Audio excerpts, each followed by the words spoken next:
News 4ಗೆ ಸ್ವಾಗತ. ನಾನು ಸೌಮ್ಯ Malali. Climax ಹಂತದಲ್ಲಿ ಮಹಾರಾಷ್ಟ್ರ ರಾಜಕೀಯ. ರೆಬಲ್ಸ್ಗಳಿಗೆ ಸಿಎಂ ಉದ್ಧವ್ ಠಾಕ್ರೆ ಭಾವನಾತ್ಮಕ ಸಂದೇಶವನ್ನ ರವಾನಿಸಿದ್ದಾರೆ. ವಾಪಸ್ ಬರುವಂತೆ ಭಾವನಾತ್ಮಕ ಅಂತಿಮ ಸಂದೇಶವನ್ನ ರವಾನೆ ಮಾಡಿರುವಂತೆ ಕೊನೆ ಕ್ಷಣದಲ್ಲೂ ಕೂಡ ಉದ್ಧವ್ ಠಾಕ್ರೆ ಅವರು ತಮ್ಮ ಒಂದು ಹೋಪ್ ಅನ್ನ ಬಿಡ್ತಾ ಇಲ್ಲ. ಇಲ್ಲಿ ತನಕ ಕೂಡ ನಾನಾ ರೀತಿಯಾದಂತಹ ಕಸರತ್ತನ್ನ ಮಾಡಿದ್ದಾರೆ ರೆಬಲ್ ಶಾಸಕರನ್ನ ವಾಪಸ್ ಕರ್ಕೊಂಡು ಬರೋ ನಿಟ್ಟಿನಲ್ಲಿ. ಇದು ಒಂದು ಕೊನೆ ಅಸ್ತ್ರ, ಕೊನೆ ಪ್ರಯತ್ನ ಅನ್ನೋ ನಿಟ್ಟಿನಲ್ಲಿ ಈಗ ಭಾವನಾತ್ಮಕ ಸಂದೇಶವನ್ನ ರವಾನಿಸಿದ್ದಾರೆ.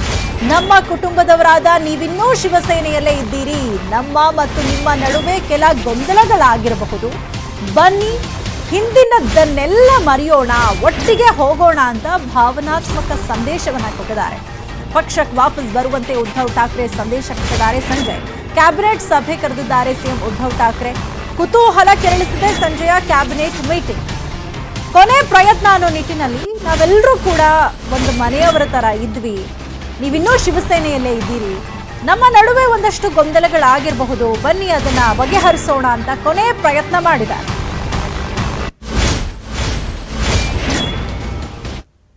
ಮಹಾರಾಷ್ಟ್ರ ರಾಜಕೀಯಕ್ಕೆ ಮತ್ತೊಂದು ಟ್ವಿಸ್ಟ್ ಸಿಕ್ಕಿದೆ. ಬಿಜೆಪಿ ಜೊತೆ ಸೇರಿ ಶಿಂಧೆ ಟೀಮ್ನಿಂದ ಸರ್ಕಾರ ರಚನೆ ಫಿಕ್ಸ್ ಅಂತ ಹೇಳಲಾಗ್ತಾ ಇದೆ. ಬಿಜೆಪಿ ನಾಯಕರ ಜೊತೆಗಿನ ಮಾತುಕತೆ ಹಾಗಾದ್ರೆ ಸಕ್ಸಸ್ ಆಗಿದೆಯಾ? ಬಿಜೆಪಿ ಜೊತೆ ಸೇರಿ ಏಕನಾಥ್ ಶಿಂಧೆ ಟೀಮ್ನಿಂದ ಸರ್ಕಾರ ರಚನೆಯಾಗೋದು ಬಹುತೇಕ ಫಿಕ್ಸ್. ಬಿಜೆಪಿ ನಾಯಕರ ಜೊತೆಗಿನ ಮಾತುಕತೆ ಸಕ್ಸಸ್ ಆಗಿದೆಯಾ? ಈ ನಿಟ್ಟಿನಲ್ಲಿ ಒಂದಷ್ಟು ಬೆಳವಣಿಗೆಗಳಾಗಿದೆ. ರೆಬಲ್ಸ್ ಮುಂಬೈ ಪ್ರವೇಶಕ್ಕೆ ಮುಹೂರ್ತ ಕೂಡ ಫಿಕ್ಸ್ ಆಗಿದೆ ಅಂತ ಹೇಳಲಾಗ್ತಾ ಇದೆ. ಜೂನ್ 30ಕ್ಕೆ ಮುಂಬೈಗೆ ರೆಬಲ್ಸ್ ಬರ್ತಾರೆ. ಶಿಂಧೆ ಅವರು ಕೂಡ 30ಕ್ಕೆ ಆಗಮಿಸ್ತಾರೆ. ಮುಂಬೈಗೆ ವಾಪಸ್ ಆಗುವ ಬಗ್ಗೆ ಶಿಂಧೆ ಸ್ಪಷ್ಟನೆಯನ್ನ ಕೊಟ್ಟಿದ್ದಾರೆ. 50 ಶಾಸಕರು ನನ್ನ ಜೊತೆ ಇದ್ದಾರೆ, ಎಲ್ಲರೂ ಜೂನ್ 30ಕ್ಕೆ ಮುಂಬೈಗೆ ತೆರಳ್ತೀವಿ ಅಂತ ಗುವಾಹಟಿಯಲ್ಲಿ ಏಕನಾಥ್ ಶಿಂಧೆ ಅವರು ಹೇಳಿದ್ದಾರೆ. ಸೊ ಅವರು ಮುಂಬೈಗೆ ಬರೋದಕ್ಕೆ ಸರ್ವ ರೀತಿಯ ತಯಾರಿಗಳು ಕೂಡ ಆಗಿರುವಂತದ್ದು. ಅದಕ್ಕೆ ಮುಂಚೆ ಸರ್ಕಾರ ರಚನೆ ಮಾಡಬೇಕು ಅಂತಂದ್ರೆ ಬಿಜೆಪಿಯ ಜೊತೆ ಒಂದಷ್ಟು ಒಪ್ಪಂದಗಳಾಗುತ್ತೆ. ಅಂದ್ರೆ ಸಂಪುಟಕ್ಕೆ ಸಂಬಂಧಪಟ್ಟ ಹಾಗೆ, ಮಂತ್ರಿ ಸ್ಥಾನಕ್ಕೆ ಸಂಬಂಧಪಟ್ಟ ಹಾಗೆ, ಸಿಎಂ ವಿಚಾರವಾಗಿರಬಹುದು, ಪ್ರಮುಖ ಖಾತೆಗಳ ವಿಚಾರ ಆಗಿರಬಹುದು, ಇದೆಲ್ಲದರ ಬಗ್ಗೆ ಒಂದು ಕ್ಲಾರಿಟಿಯನ್ನು ಕೂಡ ಅವರು ತಗೊಂಡಂತೆ ಕಾಣಿಸ್ತಾ ಇದೆ. ಯಾಕಂದ್ರೆ ಈಗ ಜೂನ್ 30ಕ್ಕೆ ಅವರು ಮುಂಬೈಗೆ ಪ್ರವೇಶ ಮಾಡ್ತಾರೆ ಅಂತಂದ್ರೆ ಸರ್ಕಾರ ರಚನೆಗೆ ಬೇಕಾದಂತಹ ಎಲ್ಲ ಸಿದ್ಧತೆಗಳನ್ನ ಮಾಡ್ಕೊಂಡೇ ಅವರು ಬರೋದ್ರಿಂದ ಬಿಜೆಪಿ ಜೊತೆ ನಡೆದಂತಹ ಮಾತುಕತೆ ಹಾಗಾದ್ರೆ ಫಲಪ್ರದವಾಗಿದ್ಯಾ? ಈ ನಿಟ್ಟಿನಲ್ಲಿ ಒಂದಷ್ಟು ಬೆಳವಣಿಗೆಗಳಾಗ್ತಾ ಇದೆ. जो हमारा जो स्टैंड है, हमारी जो भूमिका रही है, जो उसकी जानकारी वो बार बार आपको दे रहे हैं.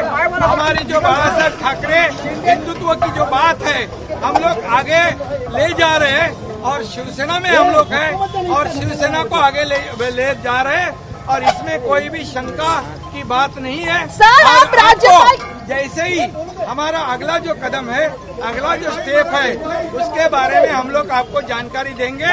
बिल्कुल. आणि मी तुम्हाला पुन्हा एकदा सांगतो, प्रवक्ते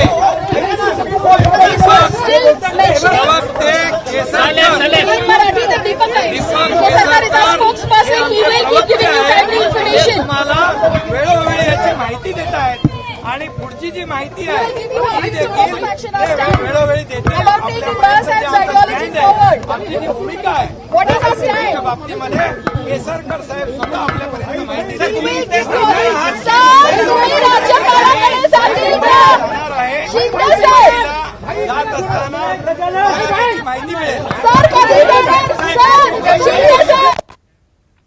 ಬಿಜೆಪಿ ಶಿಂಧೆ ನಡುವೆ ಖಾತೆ ಹಂಚಿಕೆ ಮಾತುಕತೆ ಆಗಿದೆ. ಪ್ರಬಲ 10 ಖಾತೆಗಳಿಗೆ ಏಕನಾಥ್ ಶಿಂಧೆ ಒತ್ತಡ ಹೇರಿದ್ದಾರೆ ಅಂತ ಹೇಳಲಾಗ್ತಾ ಇದೆ. 8 ಖಾತೆ ನೀಡಲು ಬಿಜೆಪಿ ನಾಯಕರು ಒಪ್ಪಿಗೆಯನ್ನ ಕೊಟ್ಟಿದ್ದಾರೆ ಅಂತ ಕೂಡ ಹೇಳಲಾಗ್ತಾ ಇದೆ. ಈ ಖಾತೆ ಹಂಚಿಕೆ ವಿಚಾರಕ್ಕೆ ಸಂಬಂಧಪಟ್ಟ ಹಾಗೆ ಮಹತ್ವದ ಮಾತುಕತೆ ಆಗಿರುವಂತದ್ದು ಬಿಜೆಪಿ ಹಾಗೆ ಶಿಂಧೆ ಅವರ ನಡುವೆ. ಸೊ ಪ್ರಬಲ 10 ಖಾತೆಗಳಿಗೆ ಏಕನಾಥ್ ಶಿಂಧೆ ಅವರು ಒತ್ತಡ ಹಾಕಿದ್ದಾರೆ. ಆದರೆ ಬಿಜೆಪಿ 8 ಖಾತೆಯನ್ನ ಬಿಜೆಪಿ ನಾಯಕರು ಕೊಡೋದಕ್ಕೆ ಒಪ್ಪಿಕೊಂಡಿದ್ದಾರೆ ಅಂತ ಹೇಳಲಾಗ್ತಾ ಇದೆ. ಶಿಂಧೆ ಬಿಜೆಪಿ ನಡುವೆ ಖಾತೆ ಹಂಚಿಕೆ ಮಾತುಕತೆ ನಡೆದಿದ್ದು ಶೀಘ್ರವೇ ಖಾತೆ ಹಂಚಿಕೆ ಬಿಕ್ಕಟ್ಟು ಪರಿಹಾರ ಆಗೋ ಸಾಧ್ಯತೆಗಳಿದೆ. ಖಾತೆ ಫೈನಲ್ ಆದ ತಕ್ಷಣ ಮುಂದಿನ ನಡೆ ಏನು ಅನ್ನೋದ್ರ ಬಗ್ಗೆ ಅವರು ನಿರ್ಧಾರ ಪ್ರಕಟ ಮಾಡೋ ಸಾಧ್ಯತೆ ಇದೆ. ದೇವೇಂದ್ರ ಫಡ್ನವೀಸ್ ಹಾಗಾದ್ರೆ ಮತ್ತೆ ಸಿಎಂ ಆಗ್ತಾರಾ? ಬಿಜೆಪಿ ವೇದಿಕೆ ಸಿದ್ಧ ಮಾಡ್ಕೊಂಡಿದ್ಯಾ? ಕುತೂಹಲ ಮೂಡಿಸಿದೆ ಶಿಂಧೆ ಟೀಮ್ನ ನಡೆ. ಒಂದ್ ಕಡೆ ಈಗ ಶಿಂಧೆ ಅವರೇ ಸಿಎಂ ಆಗ್ತಾರಾ, ಅಥವಾ ಒಂದ್ ವೇಳೆ ಶಿಂಧೆ ಸಿಎಂ ಆಗದೆ ಇದ್ರೂ ಕೂಡ ದೇವೇಂದ್ರ ಫಡ್ನವೀಸ್ ಅವರು ಹಾಗಾದ್ರೆ ಮತ್ತೆ ಸಿಎಂ ಆಗ್ತಾರಾ? ಅದಕ್ಕೆ ಶಿಂಧೆ ಟೀಮ್ ಒಪ್ಕೊಂಡಿದ್ಯಾ?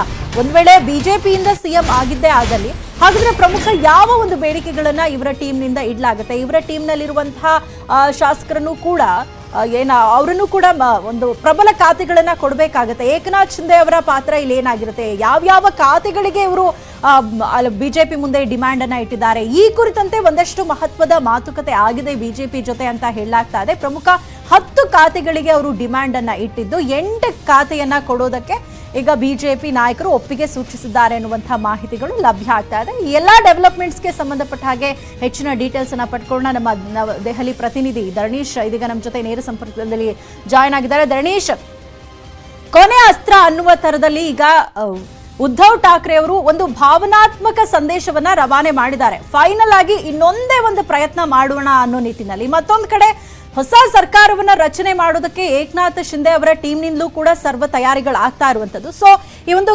ಕ್ಲೈಮ್ಯಾಕ್ಸ್ ಹಂತದ ಡೆವಲಪ್ಮೆಂಟ್ಸ್ ಗಳು ಏನೇನಾಗ್ತಾ ಇದೆ?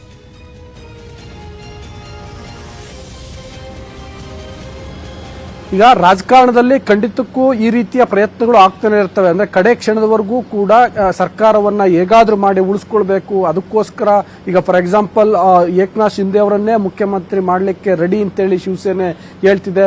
ಅದಷ್ಟೇ ಅಲ್ಲ, ಏಕನಾಥ್ ಶಿಂದೆ ಬಣದ ಶಾಸಕರಿಗೆ ಅವರು ಕೇಳಿದಂತ ಖಾತೆಗಳನ್ನ ಕೊಡ್ಲಿಕ್ಕೂ ಕೂಡ ಸಿದ್ಧರಿದ್ದಾರೆ. ಸೊ ಹೀಗೆ ಶಿವಸೇನೆಯ ಬಣದಲ್ಲಿ ಉದ್ಧವ್ ಠಾಕ್ರೆ ಅವರ ಬಣದಲ್ಲಿ ಯಾವುದೇ ರೀತಿಯ ತ್ಯಾಗವನ್ನಾದರೂ ಸರಿ ಮಾಡಿ ಸರ್ಕಾರವನ್ನ ಉಳಿಸ್ಕೊಳ್ಬೇಕು ಅನ್ನುವಂತ ಪ್ರಯತ್ನಗಳು ಆಗ್ತಿದ್ದಾವೆ. ಇನ್ನೊಂದೆಡೆ ಇದು ಶಿವಸೇನೆಯಿಂದ ಬಂಡೆದ್ದು ಸಾಗಿರುವಂತಹ 38 ಶಾಸಕರು ಈಗಾಗಲೇ ಬಹುದೂರ ಕ್ರಮಿಸ್ಬಿಟ್ಟಿದ್ದಾರೆ. ಶಿವಸೇನೆಯನ್ನ ಬಿಟ್ಟು ಬಿಜೆಪಿ ಸನಿಹ ಅವರು ಬಂದ್ಬಿಟ್ಟಿದ್ದಾರೆ. ಬಿಜೆಪಿ ಬೆಂಬಲಿಸುವ ಸಾಧ್ಯತೆಗಳು ಬಹಳ ದಟ್ಟವಾಗಿವೆ. ಬಿಜೆಪಿ ಮತ್ತು ಈ ಬಂಡಾಯ ತಂಡ ಈ ಎರಡೂ ಸೇರಿ ಸರ್ಕಾರ ರಚನೆಗೆ ಏನೇನು ಬೇಕು ತಯಾರಿ ಅದೆಲ್ಲವನ್ನ ಮಾಡ್ತಿದ್ದಾವೆ. ಮೊದಲನೆಯದಾಗಿ ರಾಜ್ಯಪಾಲರಿಗೆ ಪತ್ರ ಬರೀಬೇಕು. ಪತ್ರ ಬರೆದು ಮಹಾ ವಿಕಾಸ ಅಗಾಡಿ ಸರ್ಕಾರಕ್ಕೆ ಕೊಟ್ಟಿರುವಂತಹ ಬೆಂಬಲವನ್ನ ವಾಪಸ್ ಪಡ್ಕೊಂಡು ಇರುವ ಸರ್ಕಾರವ ಕೆಡುವ ಪ್ರಕ್ರಿಯೆಯನ್ನ ಮಾಡಲಿಕ್ಕೆ ಹೊರಟಿದ್ದೇವೆ. ಅದಕ್ಕೆ ಬೇಕಿರುವಂತಹ ತಯಾರಿಗಳನ್ನ ಮಾಡಿಕೊಳ್ಳಲಾಗ್ತಿದೆ. ಇದಾದ್ಮೇಲೆ ರಾಜ್ಯಪಾಲರಾದ್ಮೇಲೆ ಆಬ್ವಿಯಸ್ಲಿ ಅದು ವಿಶ್ವಾಸ ಮತಯಾಚನೆ ಪ್ರೋಸೆಸ್ಗೆ ಹೋಗುತ್ತೆ. ಯಾಕೆಂದ್ರೆ ಈ 38 ಶಾಸಕರು ಈ ಸರ್ಕಾರಕ್ಕೆ ನಮ್ಮ ಬೆಂಬಲ ಇಲ್ಲ ಅನ್ನುವಂತಹ ಬೆಂಬಲ ಪತ್ರವನ್ನ ರಾಜ್ಯಪಾಲರಿಗೆ ಕೊಟ್ರೆ ಆ ಪತ್ರವನ್ನು ಆಧರಿಸಿ ರಾಜ್ಯಪಾಲರು ಮುಖ್ಯಮಂತ್ರಿ ಉದ್ಧವ್ ಠಾಕ್ರೆಗೆ ನೀವು ಬೆಂಬಲವನ್ನ ಕಳ್ಕೊಂಡಿದ್ದೀರಿ, ಹಾಗಾಗಿ ವಿಧಾನಸಭೆಯಲ್ಲಿ ವಿಶ್ವಾಸ ಮತಯಾಚನೆಯನ್ನ ಮಾಡಿ ಬಹುಮತ ಸಾಬೀತುಪಡಿಸಿ ಅಂತೇಳಿ ಸೂಚನೆ ಕೊಡ್ತಾರೆ. ಆಗ ಈಗ 38 ಜನ ಶಾಸಕರು ಇವರು ಪ್ರತ್ಯೇಕ ಗುಂಪಾಗಿ ಗುರುತಿಸಿಕೊಳ್ತಾರೆ ವಿಧಾನಸಭೆಯಲ್ಲಿ, ಶಿವಸೇನೆ ಶಾಸಕರು ಅಂತ ಅಲ್ಲ. ಸೊ ಆಗ ಈ ಪ್ರತ್ಯೇಕ ಗುಂಪು ವಿರುದ್ಧವಾಗಿ ಮತ ಚಲಾಯಿಸುತ್ತೆ. ವಿರುದ್ಧವಾಗಿ ಮತ ಚಲಾಯಿಸಿದ್ರೆ ಆಟೋಮೆಟಿಕ್ಲಿ ಸರ್ಕಾರ ಬಿದ್ದೋಗುತ್ತೆ. ಸರ್ಕಾರ ಬಿದ್ದಾಗ ಎಗೈನ್ ಅತಿ ದೊಡ್ಡ ಪಕ್ಷವಾಗಿರುವಂತಹ ಬಿಜೆಪಿಗೆ ರಾಜ್ಯಪಾಲರು ಅವಕಾಶವನ್ನು ಕೊಡ್ತಾರೆ, ನೀವು ಸರ್ಕಾರ ರಚನೆ ಮಾಡಿ ಅಂತೇಳಿ. ಆಗ ಈ 38 ಜನ ಶಾಸಕರು ಬಿಜೆಪಿಯನ್ನ ಬೆಂಬಲಿಸ್ತಾರೆ. ಈಗಾಗಲೇ ಬಿಜೆಪಿಯ ಬಳಿ 113 ಶಾಸಕರ ಸಂಖ್ಯೆ ಇದೆ, ಅಷ್ಟು ಬಲ ಇದೆ. 113 ಪ್ಲಸ್ 38 ಅಲ್ಲಿಗೆ 151 ಸಂಖ್ಯೆ ಆಗುತ್ತೆ. ಆಕ್ಚುಲಿ ಮಹಾರಾಷ್ಟ್ರ ವಿಧಾನಸಭೆಯ ಸಂಖ್ಯಾಬಲವನ್ನು ಗಮನಿಸೋದಾದ್ರೆ 144 ಅಲ್ಲಿನ ಮ್ಯಾಜಿಕ್ ನಂಬರ್. ಆ ಮ್ಯಾಜಿಕ್ ನಂಬರ್ನ ಕ್ರಾಸ್ ಮಾಡಿ ಬಿಜೆಪಿ ಮತ್ತು ಶಿವಸೇನೆಯಿಂದ ಸಿಡಿದು ಬರುವಂತಹ ಈ ಪ್ರತ್ಯೇಕ ಬಣ ಎರಡೂ ಸೇರಿ ಸರ್ಕಾರ ರಚನೆಯನ್ನ ಮಾಡ್ತದೆ. ಅದಕ್ಕೆ ಸಂಬಂಧಪಟ್ಟಂತೆ ಈಗ ಅಧಿಕಾರ ಹಂಚಿಕೆಯೂ ಕೂಡ ನಡೀತಿದೆ ಅನ್ನುವಂತ ಮಾಹಿತಿಗಳು ಲಭ್ಯ ಆಗ್ತಿದ್ದಾವೆ. ಅಂದ್ರೆ ಬಿಜೆಪಿ ಸಿಎಂ, ಶಿವಸೇನೆ ಡಿಸಿಎಂ ಅನ್ನುವ ರೀತಿಯಲ್ಲಿ ಚರ್ಚೆ ಆಗ್ತಿದೆ. ಖಾತೆ ಹಂಚಿಕೆ ಬಗ್ಗೆ ಕೂಡ ಚರ್ಚೆ ಆಗ್ತಿದೆ. ಅವೆಲ್ಲವೂ ಫೈನಲೈಸ್ ಆದ್ಮೇಲೆ ಮುಂದಿನ ಪ್ರಾಸೆಸ್ಗೆ ಚಾಲನೆಯನ್ನ ಕೊಡ್ತಾರೆ ಅಂತ ಹೇಳಲಾಗ್ತಿದೆ. ಥ್ಯಾಂಕ್ ಯು ಧರಣೀಶ್ ತಮ್ಮೆಲ್ಲ ಇನ್ಫಾರ್ಮೇಶನ್ಗೆ. ರಾಜ್ಯದಲ್ಲಿ ಮತ್ತೆ ಶುರುವಾಗುತ್ತಾ ಧರ್ಮ ದಂಗಲ್. ಮಂಡ್ಯದ ಶ್ರೀರಂಗಪಟ್ಟಣದಲ್ಲಿ ಮುಸ್ಲಿಮರ ಶಕ್ತಿ ಪ್ರದರ್ಶನ. 230ನೇ ಟಿಪ್ಪು ಉರುಸ್ ಹೆಸರಲ್ಲಿ ಶಕ್ತಿ ಪ್ರದರ್ಶನಕ್ಕೆ ಸಿದ್ಧತೆಗಳಾಗ್ತಾ ಇದೆ. ಜಾಮಿಯಾ ಮಸೀದಿ ಮುಂದೆ ಮೆರವಣಿಗೆಗೆ ಸಕಲ ಸಿದ್ಧತೆ ಆಗಿದೆ. ಕೃತಕ ಫಿರಂಗಿ ಟಿಪ್ಪು ವೇಷ ತಟ್ಟು ಅದ್ದೂರಿ ಮೆರವಣಿಗೆಗೆ ಸಿದ್ಧತೆ ಆಗಿದೆ. ಜಾಮಿಯಾ ಮಸೀದಿಯಲ್ಲಿ ಈ ಒಂದು ಸಂದಲ್ ಕಾರ್ಯಕ್ರಮವನ್ನ ಇವರು ಆಯೋಜನೆ ಮಾಡಿಕೊಂಡಿದ್ದಾರೆ. 230ನೇ ಟಿಪ್ಪು ಜನ್ಮದಿನದ ಹಿನ್ನೆಲೆಯಲ್ಲಿ ಈ ಒಂದು ಶಕ್ತಿ ಪ್ರದರ್ಶನಕ್ಕೆ ಮುಸ್ಲಿಮರು ಮುಂದಾಗಿದ್ದಾರೆ. ಉರುಸ್ ಹೆಸರಲ್ಲಿ ಶಕ್ತಿ ಪ್ರದರ್ಶನಕ್ಕೆ ಮುಂದಾಗಿದ್ದಾರೆ. ಜಾಮಿಯಾ ಮಸೀದಿ ಮುಂದೆ ಮೆರವಣಿಗೆ ಸಾಗುವುದಕ್ಕೂ ಸಕಲ ಸಿದ್ಧತೆ ಮಾಡಿಕೊಂಡಿದ್ದಾರೆ. ಹಾಗಾಗಿ ಕೃತಕ ಫಿರಂಗಿ ಟಿಪ್ಪು ವೇಷ ತೊಟ್ಟು ಅದ್ದೂರಿ ಮೆರವಣಿಗೆಯನ್ನ ಮಾಡಲಾಗುತ್ತಂತೆ. ಜಾಮಿಯಾ ಮಸೀದಿಯಲ್ಲಿ ಸಂದಲ್ ಕಾರ್ಯಕ್ರಮವನ್ನು ಅವರು ಆಯೋಜನೆ ಮಾಡಿದ್ದಾರೆ. ಸಾಮೂಹಿಕ ಪ್ರಾರ್ಥನೆ ಮಾಡಿ ಬಳಿಕ ಅದ್ದೂರಿ ಮೆರವಣಿಗೆ ಮಾಡೋದಕ್ಕೆ ಅವರು ಸಿದ್ಧತೆಗಳನ್ನ ಮಾಡಿಕೊಂಡಿರುವಂಥದ್ದು. ಮೆರವಣಿಗೆ ನಡೆಸಲು ವಫ್ ಬೋರ್ಡ್ ಸಿಬ್ಬಂದಿ ತಯಾರಿಯನ್ನ ಮಾಡಿಕೊಂಡಿದ್ದಾರೆ. ಮೆರವಣಿಗೆ ಹೋಗೋ ಸ್ಥಳದಲ್ಲಿ ಈಗ ಪೊಲೀಸರು ಬಿಗಿ ಭದ್ರತೆಯನ್ನ ಕೂಡ ಕೈಗೊಂಡಿದ್ದಾರೆ.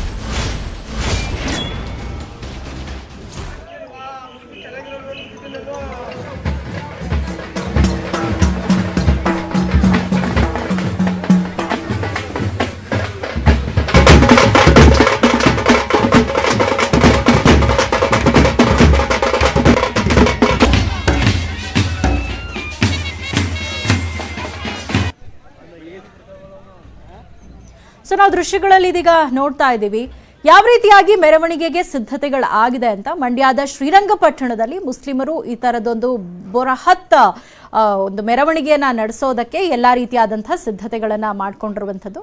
ಈ ಬಗ್ಗೆ ಹೆಚ್ಚಿನ ಮಾಹಿತಿಯನ್ನ ಪಡ್ಕೊಳ್ಳೋಣ. ನಮ್ಮ ಪ್ರತಿನಿಧಿ ಸುನೀಲ್ ಇದೀಗ ನಮ್ಮ ಜೊತೆ ನೇರ ಸಂಪರ್ಕದಲ್ಲಿ ಜಾಯ್ನ್ ಆಗಿದ್ದಾರೆ. ಸುನೀಲ್, ಶ್ರೀರಂಗಪಟ್ಟಣದಲ್ಲಿ ಮುಸ್ಲಿಮರ ಶಕ್ತಿ ಪ್ರದರ್ಶನಕ್ಕೆ ದೊಡ್ಡ ಮಟ್ಟದಲ್ಲಿ ವೇದಿಕೆ ಸಿದ್ಧ ಆಗಿರುವಂಥದ್ದು. ಅದಕ್ಕೆ ಸಂಬಂಧಪಟ್ಟ ಹಾಗೆ ವಫ್ ಬೋರ್ಡ್ ಕೂಡ, ಅಲ್ಲಿನ ಸದಸ್ಯರು ಕೂಡ ಅಲ್ಲಿ ಬೇಕಾದಂತಹ ಸಿದ್ಧತೆಗಳನ್ನ ಮಾಡ್ಕೊಂಡಿದ್ದಾರೆ. ಬಟ್ ಯಾವುದೇ ರೀತಿಯಾದಂತಹ ಒಂದು ಘರ್ಷಣೆಗಳು ಈ ಮೆರವಣಿಗೆ ಸಾಗುವಂತಹ ಸಂದರ್ಭದಲ್ಲಿ ಯಾವುದೇ ಅಹಿತಕರ ಘಟನೆಗಳು ಆಗಬಾರ್ದು ಅನ್ನೋ ನಿಟ್ಟಿನಲ್ಲಿ ಪೊಲೀಸ್ ಇಲಾಖೆಯಿಂದ ಎಲ್ಲಾ ರೀತಿಯಾದಂತಹ ಸಿದ್ಧತೆ ಆಗಿದೆಯಾ? ಮತ್ತೆ ಮುಸ್ಲಿಮರ ಕಾರ್ಯಕ್ರಮದ ಪ್ಲಾನ್ ಏನು? ಹೌದು ಸೌಮ್ಯ, ಇವತ್ತು ಏನು ಶ್ರೀರಂಗಪಟ್ಟಣದ ಜಾಮಿಯಾ ಮಸೀದಿಯಿಂದ ಉರುಸ್ ಮೆರವಣಿಗೆ ಹೋಗ್ತಾ ಇರ್ತಕ್ಕಂಥದ್ದು. ಈಗ ನಾವು ಅದೇ ಮೆರವಣಿಗೆಯ ಮುಂದೆ ಇರ್ತಕ್ಕಂಥದ್ದು. ಸಾಕಷ್ಟು ಸಿದ್ಧತೆಯನ್ನ ಪೊಲೀಸ್ ಇಲಾಖೆಯಿಂದ ಕೂಡ ಈ ಉರುಸ್ಗೆ ಕೊಟ್ಟಿರ್ತಕ್ಕಂಥದ್ದು. ಯಾವುದೇ ಘರ್ಷಣೆಗಳಾಗಬಾರ್ದು ಅನ್ನುವಂತ ನಿಟ್ಟಿನಲ್ಲಿ ಮುನ್ನೆಚ್ಚರಿಕಾ ಕ್ರಮವನ್ನ ಕೂಡ ತೆಗೆದುಕೊಳ್ಳಲಾಗಿದೆ. ಈಗ ನೀವು ದೃಶ್ಯದಲ್ಲಿ ನೋಡ್ತಾ ಇರ್ಬೋದು, ನನ್ನ ಹಿಂಭಾಗದಲ್ಲಿ ಆ ಉರುಸು ಮೆರವಣಿಗೆ ಬರ್ತಾ ಇರ್ತಕ್ಕಂಥದ್ದು. ಅಂದ್ರೆ ಜಾಮಿಯಾ ಮಸೀದಿಯಲ್ಲಿ ಏನು ಶ್ರೀಗಂಧವನ್ನ ಆ ಶ್ರೀಗಂಧವನ್ನ ತೆಗೆದುಕೊಂಡು ಗಂಜಾಂ ರಸ್ತೆಯಲ್ಲಿ ಇರ್ತಕ್ಕಂಥ ಗುಂಬಜ್ನಲ್ಲಿ ಏನು ಟಿಪ್ಪುವಿನ ಸಮಾಧಿ ಏನಿದೆ ಆ ಸಮಾಧಿಗೆ ಹೋಗಿ ಅಲ್ಲಿ ಆ ಒಂದು ಶ್ರೀಗಂಧವನ್ನ ಲೇಪನವನ್ನ ಮಾಡ್ತಕ್ಕಂಥದ್ದು. ಅಂದ್ರೆ ಉರುಸ್ ಅಂದ್ರೆ ಟಿಪ್ಪುವಿನ ಹುತಾತ್ಮ ದಿನವನ್ನ ಆಚರಣೆಯನ್ನ ಮಾಡ್ತಕ್ಕಂಥದ್ದೇ ಉರುಸ್ ಅಂತ ಹೇಳಲಾಗುತ್ತೆ. ಈ ನಿಟ್ಟಿನಲ್ಲಿ ಸಾಕಷ್ಟು ಸಂಖ್ಯೆಯಲ್ಲಿ ಅಂದ್ರೆ 40,000 ರಿಂದ 50,000 ಜನ ಮುಸ್ಲಿಮರು ಇವತ್ತು ಶ್ರೀರಂಗಪಟ್ಟಣಕ್ಕೆ ಆಗಮಿಸ್ತಾರೆ ಅಂತ ಹೇಳಲಾಗ್ತಾ ಇತ್ತು. ಆದ್ರೆ ಸದ್ಯದ ಮಟ್ಟಿಗೆ ಇಲ್ಲಿ ನೋಡೋದೇ ಆದ್ರೆ 500 ರಿಂದ 1000 ಒಳಗಷ್ಟೇ ಜನರು ಇಲ್ಲಿ ಇರ್ತಕ್ಕಂಥದ್ದು. ಈ ನಿಟ್ಟಿನಲ್ಲಿ ಈಗ ಮೆರವಣಿಗೆ ಜಾಮಿಯಾ ಮಸೀದಿಯಿಂದ ಹೊರಟಿದೆ. ಜೊತೆಗೆ ಇಲ್ಲಿಂದ ಅಂದ್ರೆ 1 ಕಿಲೋಮೀಟರ್ ದೂರದಲ್ಲಿ ಇರ್ತಕ್ಕಂಥ ಗುಂಬಸ್ ಅನ್ನ ತಲುಪಲು ಇನ್ನೂ ಒಂದು ಅರ್ಧ ಗಂಟೆಯಿಂದ 1 ಅವರ್ ಆಗುವಂತ ಸಾಧ್ಯತೆ ಇದೆ. ಸೌಮ್ಯ, ಥ್ಯಾಂಕ್ ಯು ಸುನೀಲ್ ತಮ್ಮೆಲ್ಲ ಇನ್ಫಾರ್ಮೇಶನ್ಗೆ. ನೀವು ಹಾಸನ ಬೆಂಗಳೂರು ಹೆದ್ದಾರಿಯಲ್ಲಿ ಪ್ರಯಾಣಿಸ್ತೀರಾ? ಹಾಗಾದ್ರೆ ನೀವು ಸ್ವಲ್ಪ ಎಚ್ಚರಿಕೆಯಿಂದ ಪ್ರಯಾಣಿಸಬೇಕು. ಹೆದ್ದಾರಿಯಲ್ಲಿ ಹಾಡ ಹಗಲೇ ದುಷ್ಕರ್ಮಿಗಳು ಅಟ್ಟಹಾಸ ಮಾಡಿದ್ದಾರೆ. ಬಂಕ್ ಮಾಲೀಕನಿಗೆ ಚಾಕು ತೋರಿಸಿ 10 ಲಕ್ಷಕ್ಕೂ ಹೆಚ್ಚು ರೂಪಾಯಿ ದರೋಡೆ ಮಾಡಲಾಗಿದೆ. ಬೆಂಗಳೂರು ಹಾಸನ ಹೆದ್ದಾರಿಯಲ್ಲಿ ಹಾಡ ಹಗಲೇ ಈ ಒಂದು ಇನ್ಸಿಡೆಂಟ್ ಆಗಿರುವಂಥದ್ದು. ಬಂಕ್ ಮಾಲೀಕನಿಗೆ ದುಷ್ಕರ್ಮಿಗಳು ಹೆದರಿಸಿ ಆತನಿಂದ 10 ಲಕ್ಷ ರೂಪಾಯಿ ದರೋಡೆ ಮಾಡಿದ್ದಾರೆ. ಹಾಸನ ಜಿಲ್ಲೆ ಹಿರೇಸಾವೆ ಹೋಬಳಿ ಕದ್ಬಳ್ಳಿ ಬಳಿ ಈ ಒಂದು ಕೃತ್ಯ ನಡೆದಿದೆ. ಬ್ಯಾಂಕ್ಗೆ ಹಣ ಕಟ್ಟಲು ಹೋಗ್ತಾ ಇದ್ದಾಗ ದರೋಡೆಕೋರರು ಹಣವನ್ನ ಲೂಟಿ ಮಾಡಿದ್ದಾರೆ. ಕದ್ಬಳ್ಳಿ ಬಳಿ ಈ ಒಂದು ಕೃತ್ಯ ಆಗಿರುವಂಥದ್ದು. ಹಿರೇಸಾವೆ ಹೋಬಳಿ ಕದ್ಬಳ್ಳಿ ಬಳಿ ಈ ಒಂದು ಇನ್ಸಿಡೆಂಟ್ ಆಗಿದೆ. ಬ್ಯಾಂಕ್ಗೆ ಹೋಗ್ತಾ ಇದ್ದವರು ಹಣ ಕಟ್ಟೋದಕ್ಕೆ ಅಂತ, ಆಗ ದುಷ್ಕರ್ಮಿಗಳು ಹಣವನ್ನ ಎಗರಿಸಿದ್ದಾರೆ. ಟೈರ್ ಪಂಕ್ಚರ್ ಆಗಿದೆ ಅಂತ ಸನ್ನೆ ಮಾಡಿದ್ದಾರೆ ಇಬ್ರು. ಸ್ವಲ್ಪ ದೂರ ಹೋಗಿ ರಸ್ತೆ ಬದಿಯಲ್ಲಿ ಹೇಮಕುಮಾರ್ ಅವರು ಕಾರನ್ನ ನಿಲ್ಲಿಸಿದ್ದಾರೆ. ಬೈಕ್ನಲ್ಲಿ ಬಂದಂತಹ ಮತ್ತಿಬ್ರು ಚಾಕುವನ್ನ ತೋರಿಸಿ ಹಣ ದರೋಡೆ ಮಾಡಿದ್ದಾರೆ. ಹಿರೇಸಾವೆ ಪೊಲೀಸ್ ಠಾಣೆಯಲ್ಲಿ ಈ ಕುರಿತಂತೆ ಪ್ರಕರಣ ಕೂಡ ದಾಖಲಾಗಿದೆ. ಬೈಕಲ್ಲಿ ಬಂದಂಥವ್ರು ಈಗ ನಿಮ್ಮ ಕಾರ್ ಟೈರ್ ಪಂಕ್ಚರ್ ಆಗಿದೆ ಅಂತ ಹೇಳಿ ಸನ್ನೆ ಮಾಡಿ ತೋರಿಸಿದ್ದಾರೆ. ಇರಬಹುದೇನೋ ಅಂತ ಹೇಮಕುಮಾರ್ ಅವರು ಕಾರ್ನ ಸೈಡ್ಗೆ ಹಾಕಿದ್ದಾರೆ. ಆಗ ಬೈಕಲ್ಲಿ ಬಂದಂತಹ ಇಬ್ರು ಚಾಕು ತೋರಿಸಿ ಅವ್ರ ಬಳಿ ಇದ್ದಂತಹ ಹಣವನ್ನ ಎಗರಿಸಿದ್ದಾರೆ. ಈ ಕುರಿತಂತೆ ಹಿರೇಸಾವೆ ಪೊಲೀಸ್ ಠಾಣೆಯಲ್ಲಿ ಪ್ರಕರಣ ಕೂಡ ದಾಖಲಾಗಿದೆ. ಈ ಬಗ್ಗೆ ಹೆಚ್ಚಿನ ಮಾಹಿತಿಯನ್ನ ಪಡ್ಕೊಂಡ ನಮ್ಮ ಪ್ರತಿನಿಧಿ ಶಶಿಧರ್ ಇದೀಗ ನಮ್ಮ ಜೊತೆ ದೂರವಾಣಿ ಸಂಪರ್ಕದಲ್ಲಿ ಜಾಯ್ನ್ ಆಗಿದ್ದಾರೆ. ಶಶಿಧರ್, ಸಾಮಾನ್ಯವಾಗಿ ರಾತ್ರಿ ಹೊತ್ತಲ್ಲೇ ಈ ರೀತಿಯಾದಂತಹ ಒಂದು ದರೋಡೆಗಳು ಹೆಚ್ಚಾಗಿ ಆಗ್ತಾ ಇರುತ್ತೆ. ಆದ್ರೆ ಹಾಡ ಹಗಲೇ ಹಿರೇಸಾವಿಯಲ್ಲಿ ಒಂದು ಇನ್ಸಿಡೆಂಟ್ ಆಗಿರುವಂತದ್ದು. ಘಟನೆಗೆ ಸಂಬಂಧಪಟ್ಟ ಹಾಗೆ ಹೇಮಕುಮಾರ್ ಅವರ ಹಾಗೆ ಪೊಲೀಸರು ಏನೇನು ಮಾಹಿತಿ ಕೊಡ್ತಿದ್ದಾರೆ? ಏನು ಪೆಟ್ರೋಲ್ ಬಂಕ್ ಮಾಲೀಕರಾದಂತಹ ಹೇಮಕುಮಾರ್ ಅವರು ಬ್ಯಾಂಕಿಗೆ ಹಣವನ್ನ ಕಟ್ಟಲು 10 ಲಕ್ಷವನ್ನ ಡ್ರಾ ಮಾಡ್ಕೊಂಡು ಅವರು ಸ್ವಿಫ್ಟ್ ಕಾರ್ನಲ್ಲಿ ತೆರಳುತ್ತಿರ್ತಾರೆ. ಈ ವೇಳೆ ಆ ಪಕ್ಕದಲ್ಲೇ ಬಂದಂತ ಇಬ್ರು ಬೈಕ್ ಸವಾರರು ನಿಮ್ಮ ಟೈರ್ ಪಂಕ್ಚರ್ ಆಗಿದೆ ಅಂತ ಹೇಳಿ ಸನ್ನೆಯನ್ನ ಮಾಡ್ತಾರೆ. ಆದ್ರೂ ಸಹ ಹೇಮಕುಮಾರ್ ಅವರು ಆ ಸ್ಥಳದಲ್ಲಿ ಕಾರನ್ನ ನಿಲ್ಲಿಸಲು ಸ್ವಲ್ಪ ದೂರ ಹೋಗಿ ಕಾರನ್ನ ರಸ್ತೆ ಬದಿ ನಿಲ್ಲಿಸಿ ಟೈರ್ ಅನ್ನ ಚೆಕ್ ಮಾಡ್ತಿರ್ತಾರೆ. ಈ ವೇಳೆ ಮತ್ತೊಂದು ಬೈಕ್ ನಲ್ಲಿ ಬಂದಂತಹ ಇಬ್ಬರು ಹಣವಾದ ಬ್ಯಾಗ್ ಅನ್ನ ಎತ್ಕೊಳ್ತಾರೆ. ಈ ಸಂದರ್ಭದಲ್ಲಿ ಹೇಮಕುಮಾರ್ ಅವರು ವಿರೋಧವನ್ನ ವ್ಯಕ್ತಪಡಿಸ್ತಾರೆ. ತಕ್ಷಣ ಅವರು ಚಾಕು ತೋರಿಸಿದ್ರಿಂದ ಹಣವನ್ನ ಕೊಟ್ಟು ಕಳಿಸ್ತಾರೆ. ಆ ನಂತರದಲ್ಲಿ ಅವರು ಪೊಲೀಸರಿಗೆ ಆ ಮಾಹಿತಿಯನ್ನ ನೀಡ್ತಾರೆ. ಆದ್ರೆ ಹೇಮಕುಮಾರ್ ಹೇಳುವ ಪ್ರಕಾರ ಅವರೆಲ್ಲರೂ ಸಹ ಹಿಂದಿಯನ್ನ ಮಾತಾಡ್ತಿದ್ರು. 4 ಪ್ರತ್ಯೇಕ 2 ಬೈಕ್ಗಳಲ್ಲಿ ಬಂದು ಹಣವನ್ನ ತೆಗೆದುಕೊಂಡು ಹೋಗ್ತಿದ್ರು. ನಾನೇನೋ ಒಂದು ವೇಳೆ ವಿರೋಧ ಮಾಡಿದ್ರೆ ನನಗೆ ಚಾಕು ಆಗ್ತಿದೆ ಅಂತ ಹೇಳಿ ಹೇಮಕುಮಾರ್ ಅವರು ಹೇಳಿದ್ದಾರೆ. ಅಲ್ಲದೆ ಹಿರಿಸಾವೆ ಪೊಲೀಸರು ಸ್ಥಳಕ್ಕೆ ಭೇಟಿಯನ್ನ ನೀಡಿ ಪರಿಶೀಲನೆ ನಡೆಸಿ ಈಗ ಪ್ರಕರಣವನ್ನ ದಾಖಲಿಸಿಕೊಂಡಿದ್ದಾರೆ. ಸೌಮ್ಯ, ಥ್ಯಾಂಕ್ ಯು ಶಶಿಧರ್ ತಮ್ಮೆಲ್ಲ ಇನ್ಫಾರ್ಮೇಶನ್ಗೆ. Welcome back. ಬೆಂಗಳೂರು ನಗರದ ಸರ್ಕಾರಿ ಶಾಲೆಯಲ್ಲೂ ದುಸ್ಥಿತಿ. ಸಿದ್ಧಾರ್ಥ ಕಾಲೋನಿ ಶಾಲೆಗೆ ಮೂಲ ಸೌಕರ್ಯಗಳೇ ಇಲ್ಲ. ಮಕ್ಕಳು ಶಾಲೆಗೆ ಹೋಗೋದಕ್ಕೂ ಸರಿಯಾದಂತಹ ರಸ್ತೆಯೇ ಇಲ್ಲ.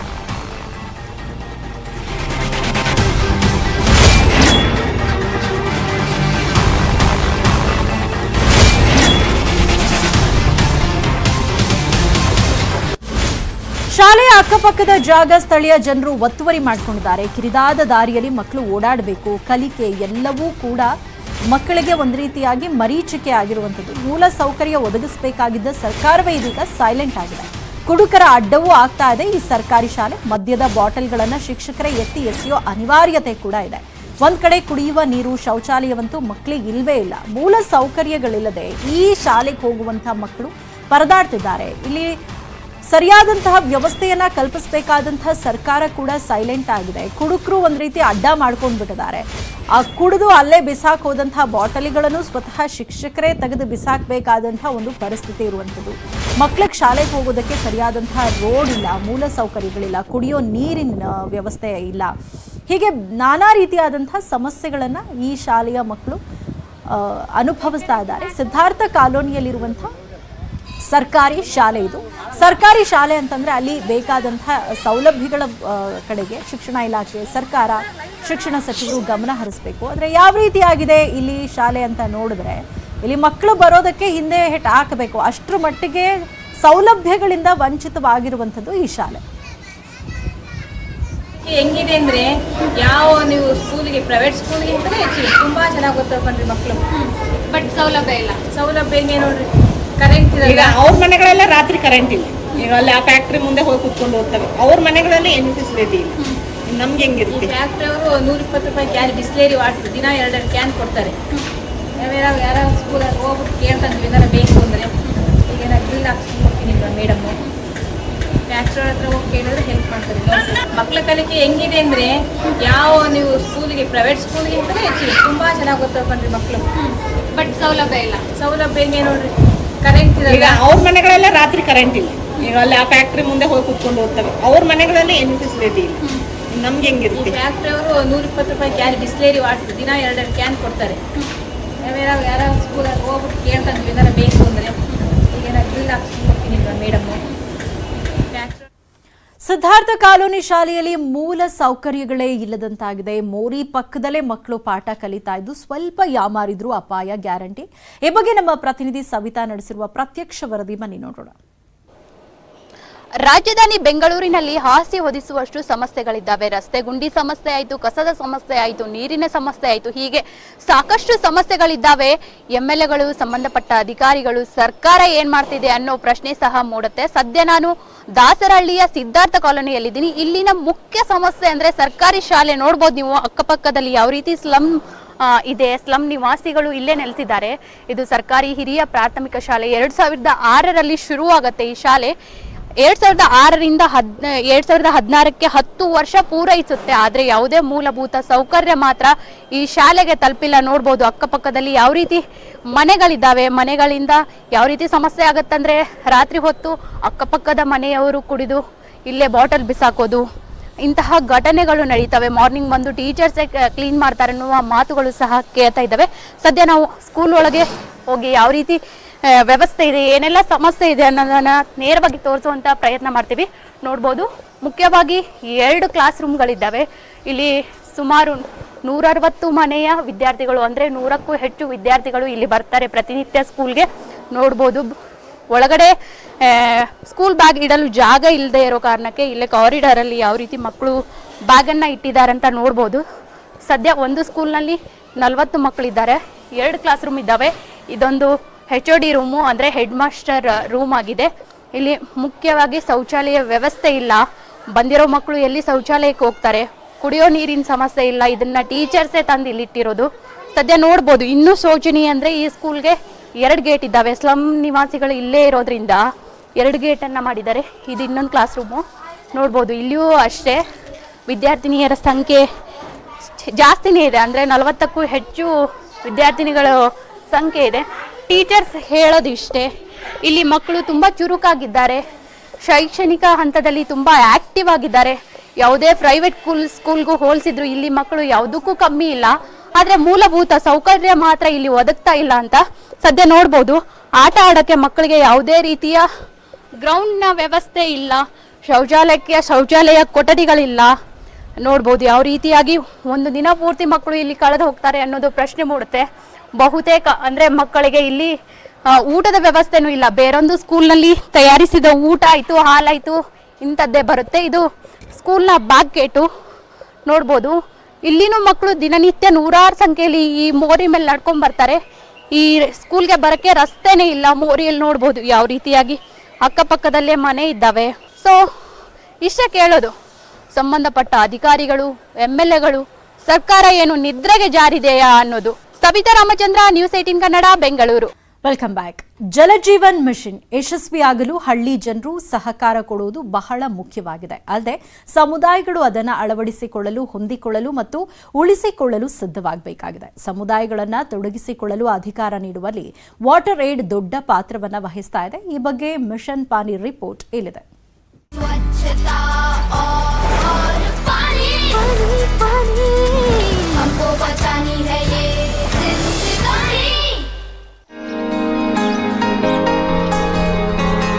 वाटर एड चूँकि एक ऐसी संस्था है जो कई दशकों से पानी पे काम कर रही है। मध्य प्रदेश के 5 ज़िलों में विमेन प्लस वाटर प्रोजेक्ट के तहत जल जीवन मिशन के प्रभावी क्रियान्वयन में सरकार के सहयोग कर रही है। विमेन प्लस वाटर प्रोजेक्ट जो है वाटर एड का, ये जो है मध्य प्रदेश में सीहोर के अलावा 4 और ज़िलों में हम काम कर रहे हैं, देवास, धार, खंडवा और इंदौर में।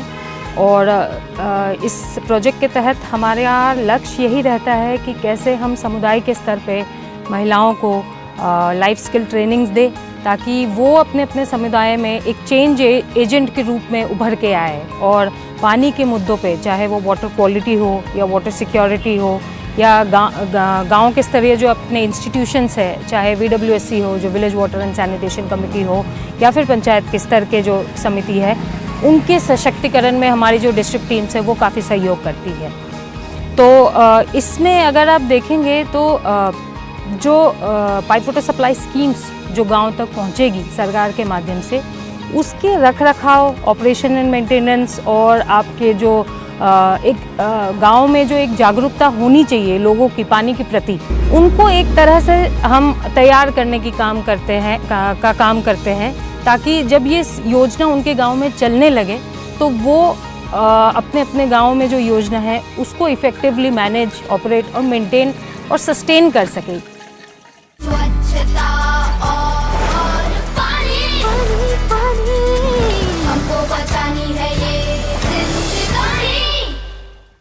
ಸುದ್ದಿ ಮುಂದುವರಿಯುತ್ತೆ ಚಿಕ್ಕ ಬ್ರೇಕ್ ಆದ್ಮೇಲೆ.